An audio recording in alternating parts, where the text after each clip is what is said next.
സംവിധായകൻ സനോജ് മിശ്രയ്ക്കെതിരായ പോക്സോ കേസിൽ കുംഭമേളയിലെ വൈറൽ പെൺകുട്ടിയുടെ രഹസ്യമൊഴിയെടുക്കുന്നു. എറണാകുളം ജില്ലാ കോടതിയിലാണ് രഹസ്യമൊഴിയെടുക്കുന്നത്.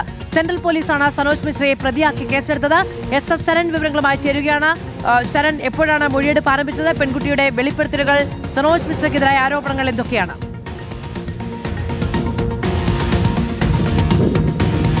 മാധു, ഇന്ന് വൈകിട്ട് 4 മണിയോട് കൂടിയാണ് എറണാകുളം ജില്ലാ കോടതിയിൽ രഹസ്യമൊഴിയെടുപ്പ് ആരംഭിച്ചിരിക്കുന്നത്. എന്തായാലും ഇതിൽ പ്രധാനപ്പെട്ട കാര്യം, ഇന്നലെയാണ് സനോജ് മിശ്രയ്ക്കെതിരെയുള്ള പരാതി സെൻട്രൽ പോലീസിന് പെൺകുട്ടിയുടെ ഭാഗത്ത് നിന്ന് ഉണ്ടാകുന്നത്. അതിൽ സെൻട്രൽ പോലീസ് അപ്പോൾ തന്നെ പോക്സോ കേസാണ് രജിസ്റ്റർ ചെയ്തിരിക്കുന്നത്. പ്രധാനമായും പെൺകുട്ടി ഉന്നയിക്കുന്ന പരാതി എന്ന് പറയുന്നത് ഈ സനോജ് മിശ്ര സംവിധായകനായ സിനിമയുടെ സെറ്റിൽ വെച്ച് തന്നോട് മോശമായി പെരുമാറിയെന്നുള്ളതായിരുന്നു. അതിന്റെ അടിസ്ഥാനത്തിലാണ് പോക്സോ കേസ് രജിസ്റ്റർ ചെയ്തിരിക്കുന്നത്. അതിന്റെ തുടർ നടപടികളിലേക്കാണ് ഇപ്പോൾ പോലീസ് കടന്നിരിക്കുന്നത്. ഇപ്പോൾ ഈ പെൺകുട്ടിയുടെ രഹസ്യമൊഴി രേഖപ്പെടുത്തുകയാണ്. ഇനി സ്വാഭാവികമായിട്ടും FIR ആണ്, അതായത് 0 FIR ആണ് ഇപ്പോൾ സെൻട്രൽ സ്റ്റേഷനിൽ രജിസ്റ്റർ ചെയ്തിരിക്കുന്നത്. അതിന് കാരണം ഈ സംഭവം നടന്നിരിക്കുന്നത് ഇവിടെ വെച്ചല്ല, നേപ്പാൾ അടക്കമുള്ള ഇടങ്ങളിൽ വെച്ചാണ് സംഭവം നടന്നിരിക്കുന്നത്. അതുകൊണ്ട് തന്നെ ഇത് മധ്യപ്രദേശ് പോലീസിന് കൈമാറാനാണ് സെൻട്രൽ പോലീസ് തീരുമാനിച്ചിരിക്കുന്നത്. ഇതോടൊപ്പം തന്നെ മറ്റൊരു പരാതി കൂടി പെൺകുട്ടിയുടെ ഭാഗത്ത് നിന്ന് ഉണ്ടാവുകയും ചെയ്തിരുന്നു. തന്നെ സമൂഹ മാധ്യമങ്ങളിലൂടെ ചിലർ അപകീർത്തിപ്പെടുത്തിയെന്നുള്ളതായിരുന്നു പരാതി. അതായത് ലവ് ജിഹാദ് അടക്കം പറഞ്ഞുകൊണ്ടുള്ളൊരു അപകീർത്തിപ്പെടുത്തലാണ് അവിടെ നടന്നെന്നുള്ളതായിരുന്നു പരാതി. അതിൽ